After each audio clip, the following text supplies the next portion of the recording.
How many German soldiers died during the Second World War? And what was the average lifetime to live? These and many more questions we will cover in this video. Note this data is based on the current state of German research by Rüdiger Overmans, which was derived by statistical methods. It's not perfect, but it's the best we have at the moment. Let's start off with the big numbers, namely the total number of German soldiers killed. Note these numbers include those that died in captivity, shortly after the war, and also those missing in action that did not return. In total, about 5.3 million German soldiers died. A minor note here, in German at the time the word Soldat, soldier, included sailors, airmen, etc. So soldier in this video basically is equivalent to the modern English term serviceman. Now back to the numbers.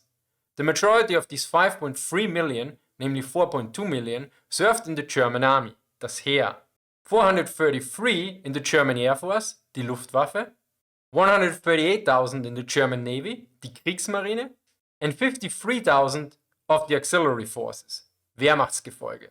Together, these three branches constituted the Wehrmacht. Then there were another 314,000 of the Waffen SS, 78,000 of the Volkssturm, 63,000 of the police, and 37,000 of other organizations. In terms of percentage, the Wehrmacht suffered 90.7% of the deaths, with the Heer leading at 79%, followed by the Luftwaffe with 8.1%, which was more than that of the Waffen SS with 5.9%. Of course, one question is, how big were the German armed forces in total during the war? Well, in total these were 18.2 million, although other sources note up to 22 million, which is likely too high. As such, with 5.3 million deaths, depending on the total size, the death ratio of the German servicemen in World War II is about 29% or 24%. So a bit less than a third or a quarter. This leads directly to the next point, namely the loss ratio of the different branches based on their total strength. Note that this is based on the 18.2 million number. 13.6 million served in the German army, 2.5 million in the German Air Force, 1.2 million in the German Navy, and 0.9 million in the Waffen SS. Considering the number of deaths, this leads to a death ratio of 31% for the German army, 17% for the Luftwaffe, 12% for the Kriegsmarine, and 34% for the Waffen SS. Note that with all these numbers there is some debate. For instance, some note that the Waffen SS was larger, for instance 1 million. If that was the case, the death ratio of the Waffen SS would be about the same as that of the German army. Considering that both had similar equipment, organization and tactics, this result is not particularly surprising. Of course, these are big numbers, so in overall one could say the Kriegsmarine was the safest branch to be in. Well, there's one issue. The Kriegsmarine had also the U-boat arm, which had among or even the highest loss ratio of any arm of the German armed forces. As always, there are different numbers. Generally, it is noted that out of 40,000 German submariners, more than 30,000 died, so more than 75%. Note that there are some different numbers around, yet the number was very likely between 60 to 80%. Although these are still very good chances compared to individual ships, like the famous Bismarck. Here, out of 2,221, only 115 survived. That is a death ratio of 94.82%. The Luftwaffe was generally also a rather safe place, but here again some arms were less safe, although here the data is less conclusive. Jens Wehner notes that the loss ratio of the fighter pilots was probably around 60%, which is about twice the death ratio of the army. Next, let us look at the progression of losses over time. This gives also a good insight how well the war was going for the Germans in the first 2 years. First of the losses per year. Unsurprisingly, the losses in 1939 were rather low, with about 19,000 men. This was a bit more than a full infantry division at this time, some of which had an authorized strength of 17,734 men. Note, the authorized manpower of the infantry divisions was reduced significantly over the course of the war, whereas for the panzer divisions it was the other way around, except for the Panzerdivision 1945 layout. For 1940, the losses were 83,000, which is comparatively low if one considers that France, Belgium, the Netherlands, Norway, Denmark and Luxembourg were defeated. In the First World War, the Germans failed to do this for several years. In 1941, we see a significant increase in German losses to 357,000. The invasion of the Soviet Union was, unlike the previous land campaigns, not a swift victory. Keep in mind here that the losses suffered were mostly for the combat troops, as such the qualitative losses in combat powers were significant. For 1942, the number is more than 500,000 with 572,000 men. For 1943, we see another increase to 812,000 men. This also marks the last major German summer offensive on the Eastern Front, the Battle of Kursk, that also failed rather early. For 1944, we see a major increase. The losses have more than doubled over the previous year. Operation Bagration, which destroyed Army Group Center in summer 1944, the Western Allied invasion of France, and the German counteroffensive in the Ardennes are taking their toll. Yet probably more surprising are the 1945 losses, although the war officially ended on 8th/9th May 1945. Finally, we have 1946, another 110,000 lost their lives in captivity. Note, this is more than in 1939 and 1940 combined. These numbers show two clear trends. First, the longer the war was going on, the deadlier it became for the German soldier. Second, that when the Wehrmacht was still on the offensive, the losses were far lower than during the defense. Although this is also linked to the fact that the intensity and areas of fighting increased as well. For instance, in summer 1944, the Western Front was not limited to air and naval combat anymore. If we look at the losses per month, we can see the impact of important campaigns. In May-June 1940, we can see the Battle of France. In 1941, the numbers clearly show the start of Operation Barbarossa, and unlike the previous campaigns, the losses never go below 20,000 anymore. So basically each month from June 1941 onwards, more than a complete infantry division died. Or if we assume a month with 30 days, on average at least 670 men died each day. To put this in perspective, probably one of the best known units of World War II is Easy Company from the 101st Airborne Division. Easy Company in 1942 was comprised of 147 men.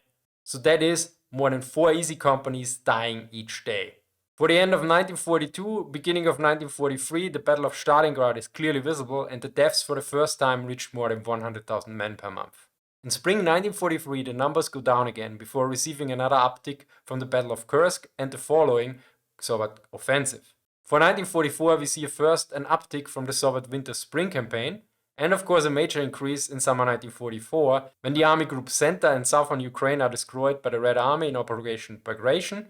Additionally, on the Western Front, the Allied invasion of France did also increase the German losses. After a brief relapse, the absolute maximum was reached in January 1945 due to 4 major Soviet offensives that led to the collapse of the Eastern Front and partially also the German counteroffensive in the Ardennes. Although the number went down again in February, March and April 1945, the losses amounted to more than 280,000 men each month. Remember that in the whole war of 1940, a total of 83,000 German soldiers died. Even the few days in May 1945, more German soldiers died than in 1940. Another interesting aspect is that some branches had significant changes in their losses over time. Note here the data for 1939 and 1940 are combined into 1940. If we look at the Luftwaffe, we see that for 1939-40, it makes up 14.73% of all the deaths. But from 1941 to 1944, this number is always below 8%, only reaching 11.26% in 1945. The reason for this is simple. The land campaigns in 1940 produced relatively few losses, whereas the Battle of Britain, but also the land campaigns, took a serious toll on the Luftwaffe. For 1945, the number shows that more and more units of the Luftwaffe were used as infantry, and of course, the home-based flak units became involved in ground combat as well. For the Kriegsmarine, the percentage of the total deaths is actually the highest in 1939-40 with 5.88%.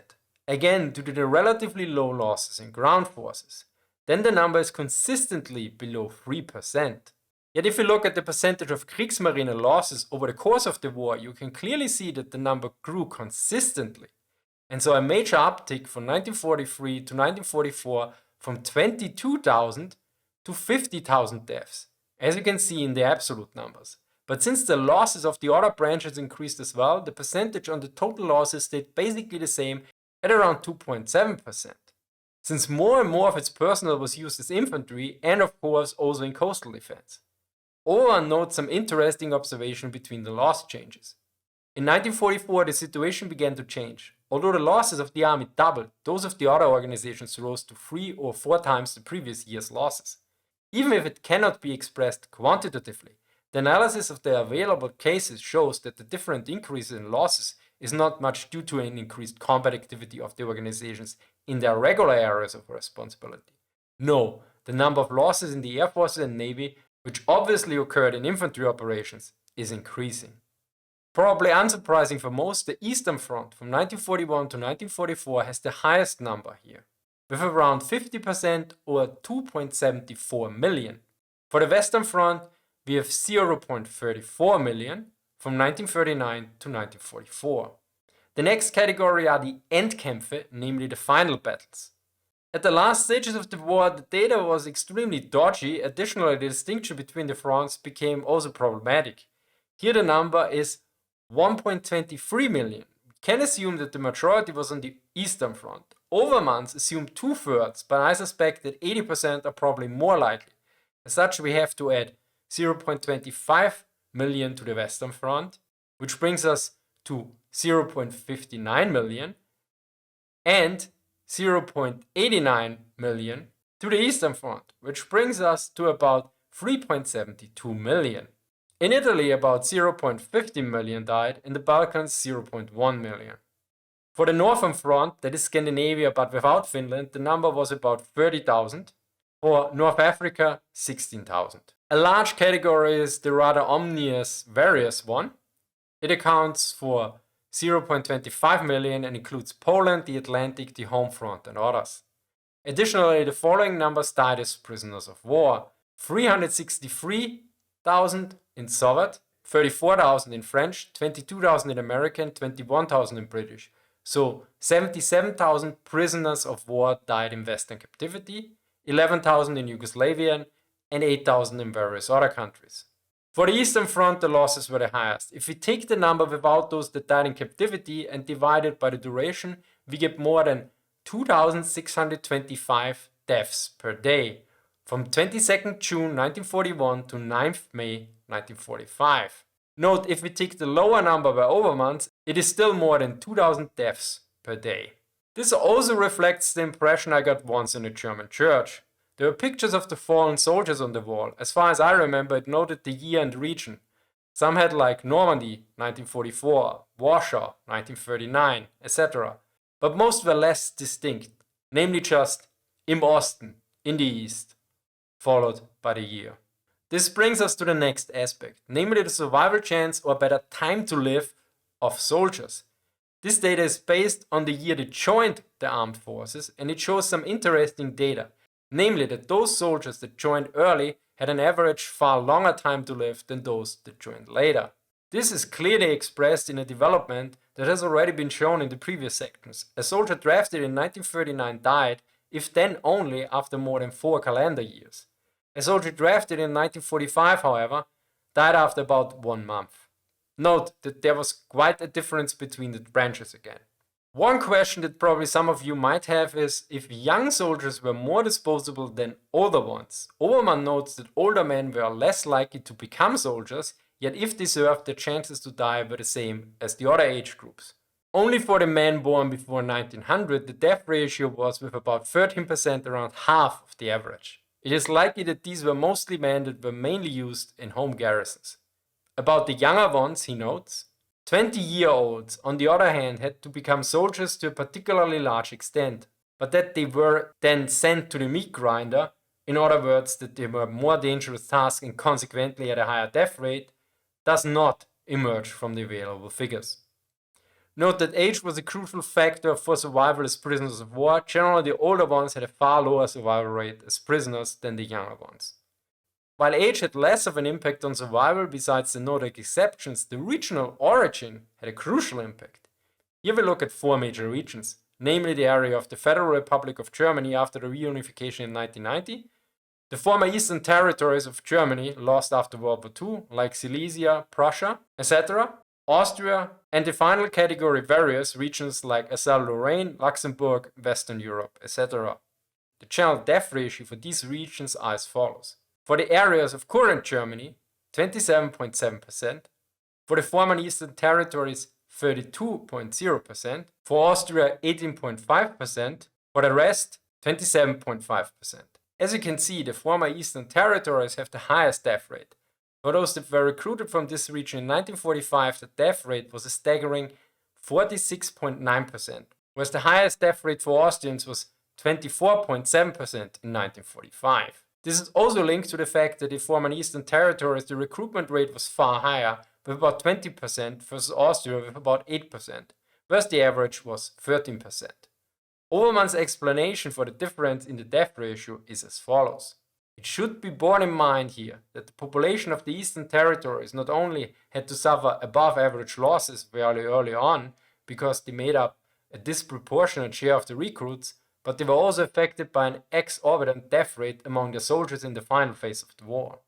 In addition, it directly experienced the most costly final battles and had to flee or was expelled during or after these battles. The question is, why does Austria have a significantly lower death ratio? Some Austrians probably would simply suggest that this was a skill issue, while others might note that Austrians might have been slackers. I took a closer look at this in my video about Austria in the Second World War. It seems Austrians also got less Knight's Crosses. This suggests that Austrians likely were less ambitious. Yet Overmans adds another data point here that I hadn't considered before, which suggests Austrians behave differently, namely when it comes to Austrian losses as prisoners of war. Austrians are slightly overrepresented among the deaths in captivity, but this is also a random fluctuation due to the small number of cases. However, the Soviet statistics on prisoners of war show that their death rate in captivity was significantly below average in the same way as in other cases. If the data from the Soviet side is correct, it suggests that Austrians might have been more diplomatic, adaptable, and/or received better treatment due to political reasons. To summarize, in total, out of 18.2 million German soldiers, about 5.3 million German soldiers died in World War II. The German army had the highest death ratio of the three branches, whereas the Kriegsmarine had the lowest. Yet at the same time, the U-boat arm had a death ratio of about 75%, which was far beyond the average. The deaths increased every year, and the month with the highest number of deaths was January 1945 with about 450,000 deaths. The front with the highest number of deaths was the Eastern Front, and on average more than 2,500 German soldiers died each day. Time to live for soldiers statistically depended on when they joined. For those that joined in 1939 it was about 4 years, yet those that joined in 1945 it was less than a month. Austrians generally had the lowest death ratio, whereas men from the Eastern Territories had the highest ratio. Big thank you to Jens Wehner, who provided me with his script, research and answered questions. Thank you to Andrew for reading the script. Thank you for watching and see you next time.